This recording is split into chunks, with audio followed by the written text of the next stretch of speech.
Assalamualaikum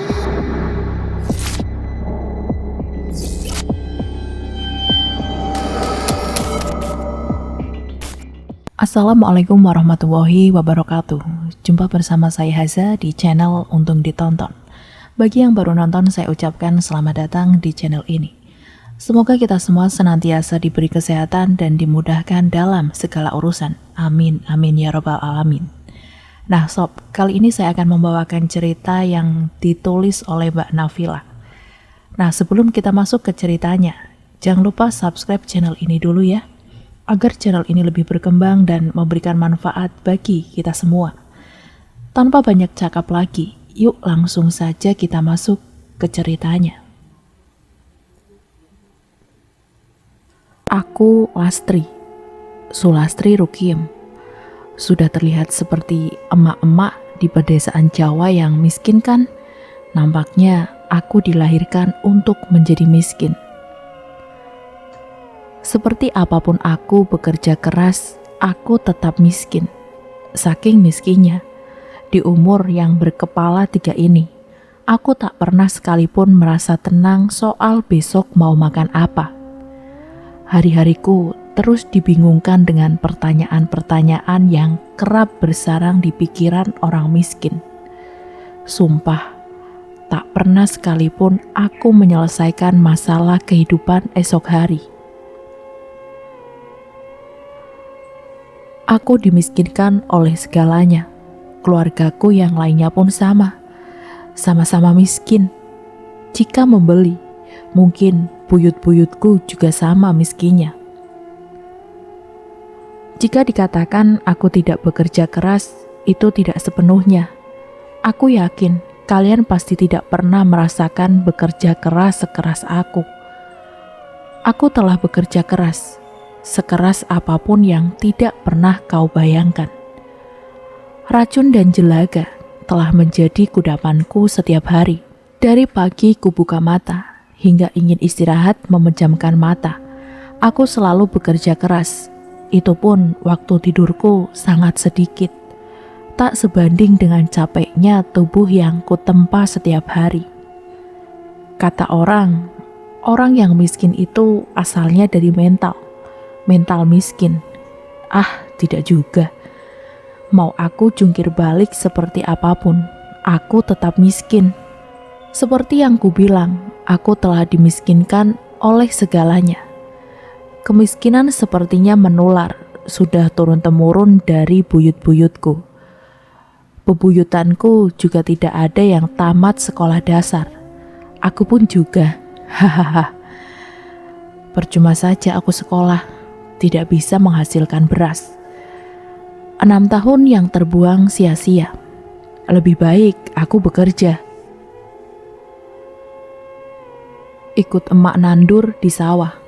Pekerjaan ini prinsipnya sederhana.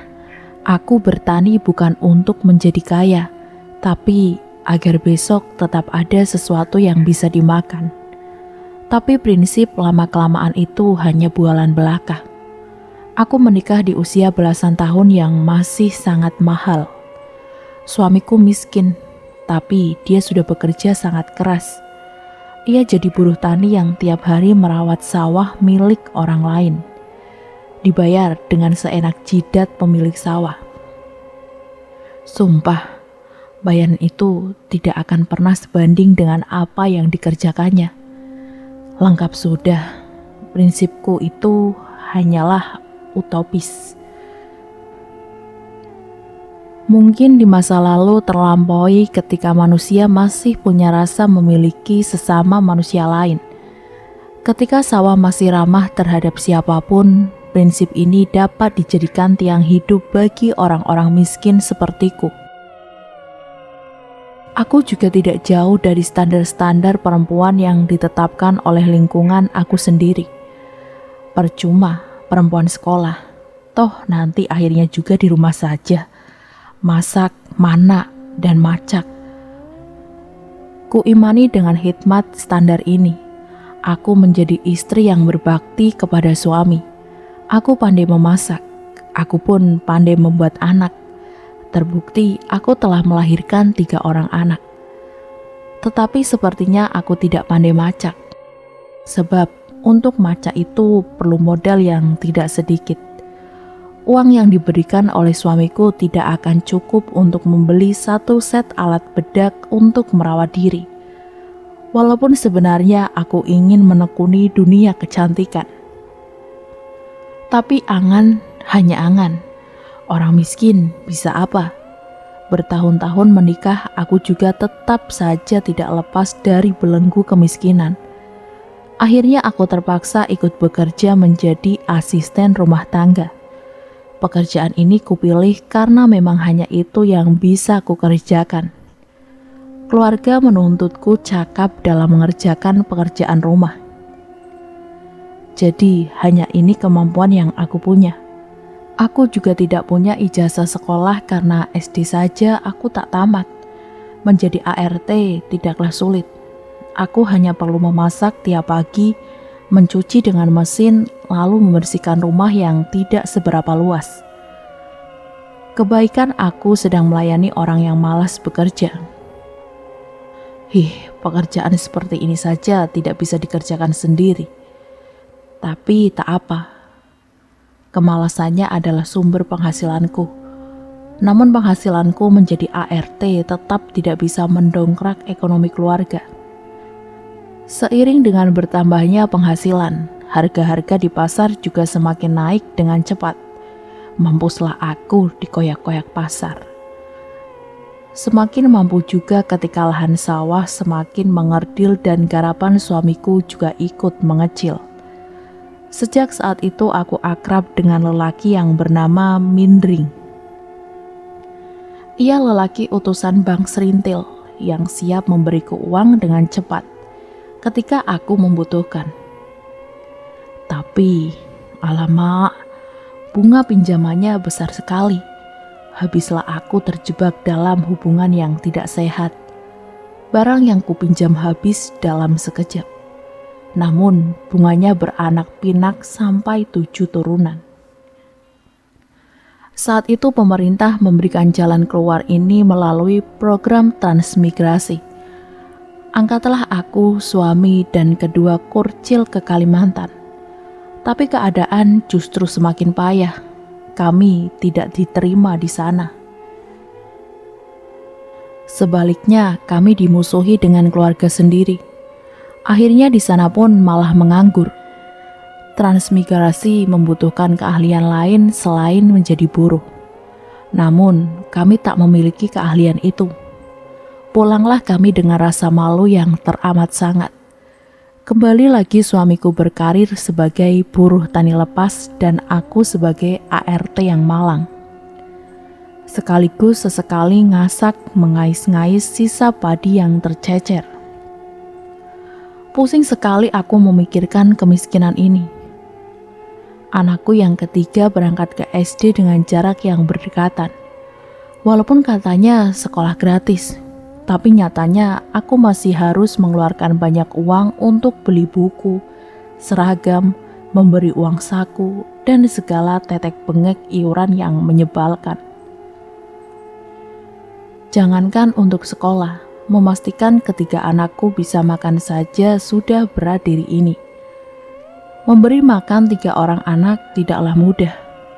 Katanya sih banyak anak banyak rezeki. Tapi kenyataannya ini tetap saja berat. Mereka kuberi makan ala kadarnya. Yang penting ada nasi. Lauk pauknya bisa apa saja. Yang jelas tidak pernah lebih dari 1 macam. Hari ini tempe, besoknya tahu. Besoknya lagi ikan asin. Besoknya lagi hanya sayur. Bahkan kadang hanya dengan kecap atau garam. Ini mengerikan. Tapi memang begitu adanya. Aku tidak pernah memikirkan sehat atau tidak. Apapun yang masuk ke dalam tubuh anak-anakku dan bikin kenyang itu sudah alhamdulillah. Yang penting tidak ada rasa lapar yang berkepanjangan hari ini. Itu sudah lebih dari cukup. Walaupun makannya maksimal hanya 2 kali sehari. Dengan kualitas makan yang jauh dari gizi itulah akhirnya anak-anakku tumbuh dengan tidak terlalu pintar. Sangat jarang sekali tubuhnya dimasuki oleh protein dan vitamin. Sudah jelas sekali masa depannya. Dia akan bekerja sepertiku, dengan mengandalkan tenaga dan kemampuan bersih-bersih. Otaknya tak terpakai untuk memikirkan hal-hal kecil. Yang penting bisa bekerja dan bantu emak bapak. Aku resmi memiskinkan anakku sendiri. Rantai kesia-siaan ini tidak akan pernah habis sampai ke anak ketigaku. Kupastikan semuanya akan sama saja seperti ini. Aku menyadari, kepintaran tidak akan bisa tercapai tanpa asupan makanan yang mendukungnya berkembang. Kalau boleh diulang, aku mau punya satu anak saja yang kupintarkan. Toh, dua yang lainnya aku yakin mereka juga tidak pernah mau lahir. Tidak usah terlalu jauh menceramahi tentang cara mengasuh anak. Aku tidak punya waktu untuk itu. Pun aku tak tahu bagaimana caranya. Sejak dari buyut-buyutku pun sudah begitu. Ya beginilah cara mendidiknya. Sistemik. Bahkan mungkin sampai beberapa turunan di bawahku. Apakah keadaan ini murni kesalahanku? Tidak juga. Kemiskinan juga menyudutkan anakku di posisi yang menyedihkan. Bau badan yang tidak sedap karena hidup berdempetan di rumah kecil minim cahaya yang membuat mereka diejek oleh teman sebayanya. Rumah beraraskan tanah ini membuat hidup kami begitu kumuh. Citra bapak dan emaknya saja yang jelek juga menjadi bahan cibiran teman-temannya. Aku merasa berdosa telah menempatkan anak-anakku di posisi terjepit dan tidak punya pilihan. Kemiskinan belenggu ini akhirnya ada jawabannya. Ku dengar ada tetangga jauh yang berhasil di luar negeri menjadi TKW. Segera aku ikut-ikutan daftar. Saat itu TKW juga sedang ngetren. Berangkatlah aku sendirian, meninggalkan suamiku di rumah menggantikan peranku menjaga anak-anak. Kebetulan anak pertamaku perempuan, bisa disuruh-suruh untuk bersih-bersih rumah. Tak lama kemudian dia juga bisa bekerja. Merantau ke Bali menjadi apa saja yang bisa dikerjakan. Menjadi TKW di Malaysia ternyata tidak seindah yang dikatakan orang. Uang yang kudapat dari menjadi ART di sini tidak cukup untuk membuatku menabung. Tetap saja, uang itu habis untuk keperluanku di sini. Sisanya aku kirimkan untuk keluarga di rumah. Sial sekali. Menjadi TKW tetap tidak membuatku lepas dari puing-puing tak tahu diri. Aku pulang ke rumah. Tambah asu lagi ketika aku mendapat fitnah. Katanya melacurkan diri di Malaysia.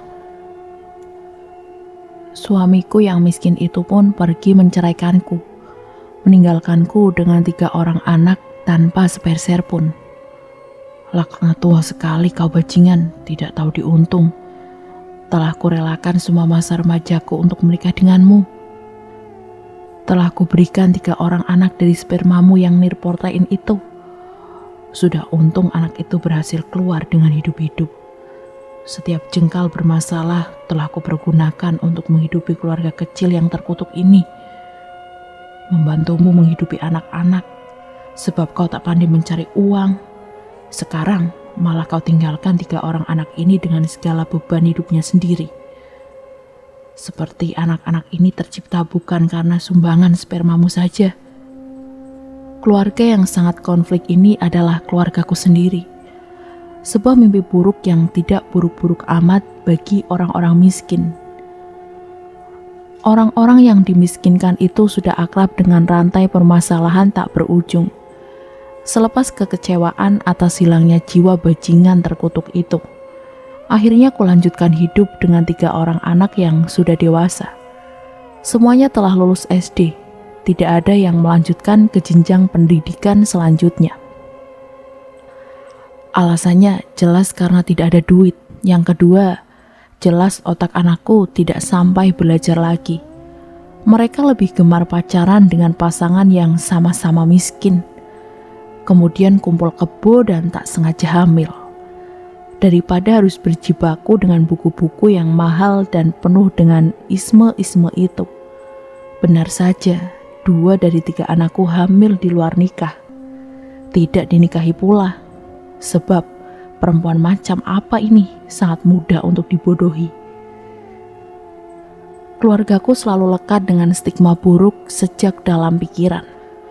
Cacian dan hinaan sudah menjadi makananku sehari-hari. Tidak ada yang lebih tebal dari telinga dan hatiku yang membatu. Kemiskinan tidak pernah mau pergi dari pintu rumahku.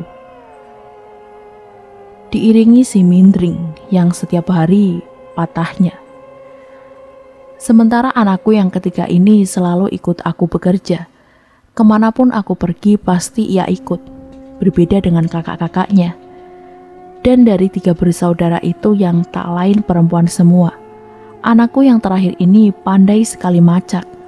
Walaupun macaknya pakai bekas orang, tapi tak apalah. Yang penting bisa macak. Karena orang miskin macamku mana bisa memberi keperluan diri yang harganya semakin hari semakin mahal. Pada suatu hari, rumahku kedatangan tamu. Mereka suami istri dengan berpakaian rapi nan wangi mengetuk pintu rumahku. Permisi. Saat ku buka pintu rumah, betapa terkejutnya aku melihat sepasang suami istri itu, yang ternyata saudara jauhku. Mereka tinggal di ibu kota membuat kami tak pernah bertemu. Ya Allah Mbak, akhirnya kita bertemu. Ya, aku sibuk terus, banyak kerjaan, jadi baru sempat datang ke sini. Setelah mengobrol panjang lebar, ternyata kedatangan mereka berdua itu ada maksud tertentu. Sebut saja Mbak Yun dan suaminya Mas Fandi. Anakmu yang terakhir kuadopsi gimana? Tinggal di Jakarta dan melanjutkan pendidikan di sana. Kalau di sini kan kasihan anakmu, harus ikut banting tulang, hitung-hitung sambil menemaniku di rumah. Supaya jadi agak ramai kan kalau ada anakmu. Aku yang mendengar ucapan itu sedikit bingung, namun aku sebenarnya senang. Lantaran itu merupakan jalan keluar agar anakku bisa melanjutkan pendidikan. Ya sudah, singkat kata aku menyetujuinya. Anakku yang terakhir bernama Nada, berangkat ke Jakarta dan tinggal di rumah Mbak Yun. Hingga akhirnya sekitar awal tahun 2019, Nada memulai hidup di kota Jakarta, kota besar yang sama sekali belum pernah ia kunjungi sebelumnya. Benar, Mbak Yun yang Nada sapa tante ini menempati rumah yang menurutnya sangat besar dan mewah. Rumah 2 lantai memiliki 6 kamar besar, perabotan mahal mengisi setiap sudut ruangan. Rumah itu juga berdiri di atas tanah yang sangat luas, nyaris 1 hektar. Karena itulah halaman dan pekarangan yang dimiliki jadi sangat luas juga. Kolam renang besar menghiasi halaman belakang. Panas matahari gak gampang menembus sampai permukaan air, karena beberapa pohon besar dan rindang berdiri di sekelilingnya. Jadinya, Nada yang hanya seorang putri dari orang miskin, jadi seperti tinggal di istana raja. Kehidupan Nada berubah 180 derajat. Ia sekarang bak putri kerajaan. Hidup dengan tantenya yang super kaya membuat Nada bisa menyaingi teman-temannya di sekolah. Sampai singkat cerita, Nada lulus SMA. Seperti kebanyakan gadis di umurnya, Nada juga hobi menggandrungi make up. Apalagi dirinya kini diterima di universitas terbaik di Indonesia. Ia ingin tampil cantik dan beken di kalangan teman-temannya. Sepulang kuliah, ia dan kawan-kawan satu gengnya akan pergi ke pusat kosmetik untuk membeli produk make up terbaru. Adalah Dinda, Bunga, dan Indi yang menjadi kawan Nada. Pertemanan mereka dimulai sejak masa pengenalan mahasiswi baru. Mereka berempat langsung merasa klop dan memutuskan untuk berteman bersama. Tak ada yang tak kenal dengan geng tersebut. Sebagai maba atau mahasiswa baru, gengnya sudah dikenal hingga ke mahasiswa angkatan paling tua sekalipun. terdiri dari gadis-gadis cantik tajir yang sangat gaul, menyita perhatian seisi kampus. Keempatnya memiliki kesukaan yang sama, yakni suka make up. Mereka suka berbagi tips dan trik make up yang benar. Di antara keempatnya, Nadalah menjadi yang paling ambisius dalam karya dandanannya. Ia bermimpi memiliki usaha make up artis terkemuka seantero kota. Untuk meraih mimpinya, Nada pun sering mengikuti pelatihan dandan yang diadakan oleh perias profesional. Ia juga membuka jasa dandan kecil-kecilan. Mayoritas pelanggannya adalah teman-teman kampusnya sendiri. Ia merasa telah mendandani banyak orang, tetapi ia tak memiliki pelanggan tetap.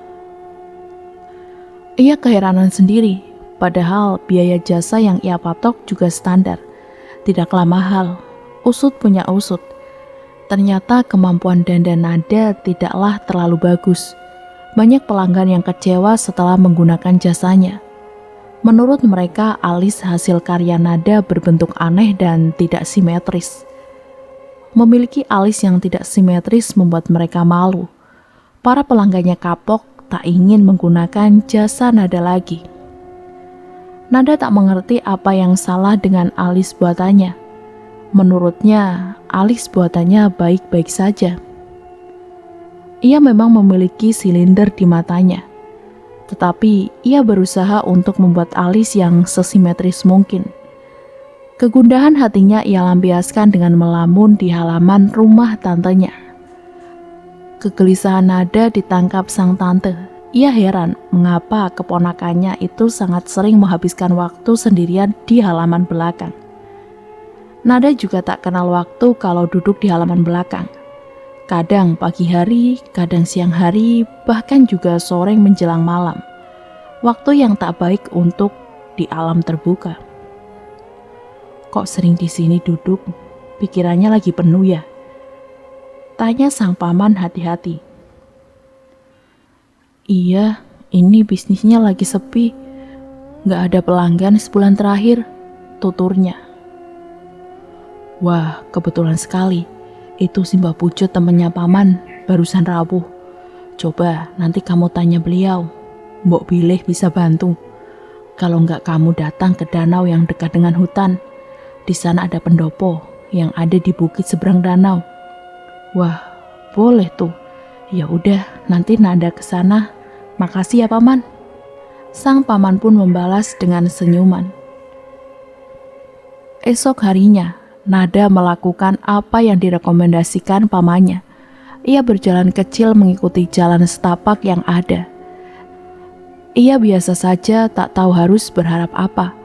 Syukur kalau memang Simbah Pujo bisa membantu, kalau tidak juga tidak apa-apa. Sekejap kemudian, Nada ternyata sudah sampai di pendopo yang dimaksud. Di tengahnya terdapat seorang kakek yang duduk membelakanginya. Ia mengenakan pakaian serba putih lengkap dengan kopiah. Duduknya menyila dengan kedua tangan di paha. Di depan Simbah Pujo terdapat lukisan pemandangan alam yang menggantung di dinding kayu. Nada kemudian menyadari aroma wewangian, aroma dupa yang menyeruak dari keempat sudut pendopo menyerbak tajam. Mulanya ia ragu-ragu, tapi akhirnya Nada membuka mulutnya. Kula nuwun Simbah, katanya takut mengganggu. Sebentar ya, kamu duduk di situ dulu, tutur Simbah tanpa bergeming. Nada pun mengikuti perkataan Simbah. Tak lama, Simbah kemudian membalikkan badannya dan bertanya kepada Nada sembari tersenyum. Ada apa nak? Kata pamanmu, kamu sedang gelisah ya? Tanya Simbah. Iya mbah, ini usaha aku gak laku. Jawab Nada singkat. Nada kemudian menceritakan usahanya yang tak laku lantaran alis buatannya kurang simetris. Simbah Pujo hanya mengangguk sesekali sembari tersenyum. Ia memahami apa yang dirasa anak gadis itu. Simbah Pujo pun menawarkan bantuannya. Ia memberikan Nada 5 dupa yang ada di lemari pojok pendopo. Simbah menjelaskan bahwa dupa ini harus digunakan ketika Nada mendandani pelanggannya. Dupa harus ditiupkan sebelum dan sesudah Nada mendandani. Nada mengangguk. Ia menurut, tetapi tetap tampak kebingungan. Dengan ragu-ragu, ia berkata, "Matur nuwun, Mbah. Ini aku harus bayar atau bagaimana ya?" Tanyanya hati-hati. Simbah Pujo terbahak. Kumisnya bergetar sembari badannya terguncang. "Enggak, Nak. Kamu tidak perlu membayar aku. Kamu cukup taburkan bunga di danau itu setiap Jumat Kliwon. Kamu harus kesini jam 9 sampai jam 1 malam. Penghuni danau situ suka dengan bunga. Mereka juga suka melihat wajahmu yang cantik, bak mawar merekah." Nada mengucapkan rasa terima kasihnya lagi. Nada memulai bisnisnya dengan gembira berkat bantuan Simbah Pujo. Ia membuka jasanya dengan diskon 50% untuk menarik pelanggannya. Nada pun menuruti anjuran Simbah Pujo. Sebelum mengoleskan primer, ia meniupkan aroma dupa ke wajah pelanggannya. Para pelanggan pun tak curiga. Mereka tak terpikir perempuan modern seperti Nada melakoni pesugihan. Mereka pikir itu adalah aromaterapi yang menjadi bagian dari ciri khas jasa make up-nya. Para pelanggannya takjub dengan hasil karya Nada. Mereka jadi tampak jauh lebih cantik dari biasanya. Aura para pelanggannya pun tampak jadi lebih bahagia. Apalagi alisnya. Alisnya yang dulu dihujat, kini justru dicintai.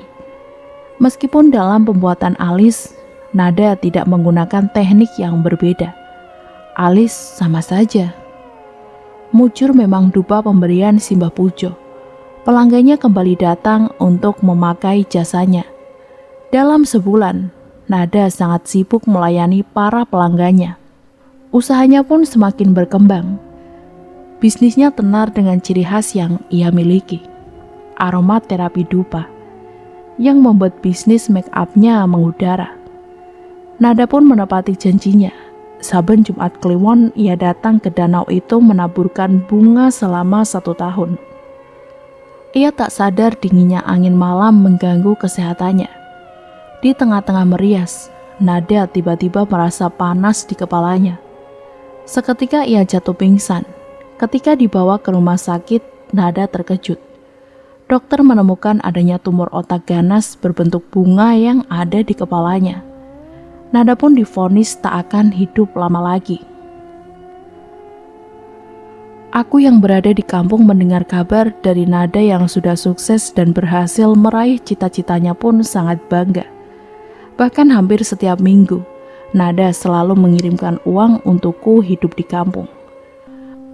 Aku sebagai ibu sangat bangga memiliki anak seperti Nada. Dan sangat berterima kasih kepada Mbak Yun dan suaminya yang sudah mau merawat anakku. Namun setelah aku menerima telepon dari Mbak Yun dan dia mengabarkan kalau Nada sakit, aku segera bergegas ke Jakarta. Ibu mana yang tak khawatir mendengar anaknya sakit dan sakitnya parah.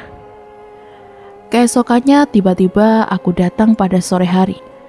Aku sangat senang melihat anakku. Langsung aku peluk erat tubuhnya. "Bu, aku sudah gak kuat lagi. Kepalaku sakit sekali," ucap Nada sambil menangis sesegukan. "Iya nak, yang kuat ya. Kenapa kamu bisa seperti ini sih? Ayo kita pulang." Sore itu juga, aku pulang ke kampung bersama Nada, meninggalkan rumah Jakarta dengan segala teka-tekinya. Setelah sampai di rumah, aku yang waktu itu sangat penasaran dengan penyakitnya Nada, mencoba membawa ke rumah sakit dan meminta bantuan ustadz setempat. Setelah ditelusuri, ternyata penyakit yang diderita Nada ini akibat dari ulahnya sendiri. "Maksudnya ustadz gimana?" "Ulah? Ulah apa?" "Maaf, Nada ini sudah melakukan kesalahan yang fatal. Nada sudah bersekutu dengan jin untuk melancarkan usahanya dengan melakukan pesugihan." "Hah? Pesugihan? Pesugihan apa?" Enggak mungkin anakku melakukan itu. Terus gimana Pak Ustadz? Apa bisa sembuh? Lanjutku. Kalau soal itu saya nggak bisa bantu Bu. Kita berdoa saja, minta pertolongan sama Yang Maha Kuasa. Setelah 2 kali berobat ke rumah sakit, penyakitnya Nada sangat di luar nalar. Dan berkat bantuan Ustadz, Nada merasa lebih enakan. Tapi itu tidak berlangsung lama, karena seminggu kemudian ternyata kumat lagi. Nada kembali merasa sakit yang begitu hebat sampai akhirnya ia meninggal dunia. Nada, bangun nak. Nada, bangun nak, bangun. Teriakan dan tangisku yang kencang sampai terdengar oleh tetangga. Alhasil mereka berbondong-bondong datang ke rumah. Innalillahi wa inna ilaihi raji'un. Warga berbondong-bondong membantu mengurus jenazahnya Nada. Aku yang sangat syok dengan kejadian itu hanya bisa tertunduk lemas. Sampai Pak Ustadz menghampiri dan berkata, "Ya sabar Bu, doain semoga Nada bisa diterima di sisi Allah Subhanahu wa Ta'ala. Dosa-dosanya diampuni olehnya." Maaf Pak Ustadz, kalau saya boleh tahu, Nada itu melakukan pesugihan apa? Dari apa yang saya tahu, Nada melakukan pesugihan dupa untuk kelancaran usahanya. Dan tak ada pesugihan yang tak butuh tumbal. Semua perjanjian yang dilakukan dengan bangsa jin pasti akan ada dampak yang sangat luar biasa bagi kita. Jadi, jangan sekali-kali melakukan perjanjian dengan bangsa jin maupun iblis. Tapi, dari mana anakku tahu begituan? Coba tanyakan sama saudara yang sudah mengadopsi anakmu. Aku baru teringat dengan Mbak Yun. Kenapa aku tak tanya dia dari awal? Kenapa ini semua terjadi pada keluargaku? Setelah pemakaman selesai, lantas aku menghubungi Mbak Yun. Namun sudah 10 kali aku telepon dan spam chat, sama sekali tak ada balasan. Singkat cerita, setelah 7 hari kematian Nada, aku berangkat lagi ke Jakarta. Aku ingin menanyakan semua tentang Nada yang melakukan perjanjian dengan bangsa jin. Tapi bukan jawaban yang aku dapat, namun aku dibuat terkejut lagi. Bahkan aku tak menyangka ternyata Mbak Yun juga melakukan ritual pesugihan. Banyak orang-orang yang sudah tahu. Penduduk di sana banyak yang tahu cerita ini itu. Tapi semua penduduk tersebut hanya bisa diam, tidak bisa berkata apa-apa. Karena takut mengganggu dan takut akan dijadikan tumbal. Aku yang tak menyangka ternyata anakku dijerumuskan oleh tante dan pamannya sendiri untuk melakukan ritual pesugihan. Kejam, sudah banyak korban di daerah sana yang mengalami hal serupa. Dan semua korbannya adalah perempuan muda yang berumur 20-35 tahun. Aku yang tak mau berurusan dengan mereka lagi. Kuputuskan kembali ke kampung, memulai hidup baru, bekerja keras lagi untuk bisa bertahan hidup. Dan demikianlah akhir dari cerita ini. Semoga dari cerita ini kita bisa mengambil hikmah dan pelajaran yang baiknya. Sampai berjumpa kembali lagi di cerita misteri terbaru selanjutnya. Dan jangan lupa untuk like, komen, dan subscribe serta nyalakan juga tombol loncengnya, agar kalian mendapatkan notifikasi jika kami mengupload video terbaru yang tentunya dari channel ini. Apabila terdapat salah-salah kata maupun artikulasi yang kurang jelas, saya mohon maaf yang sebanyak-banyaknya. Terima kasih dan wassalamualaikum warahmatullahi wabarakatuh.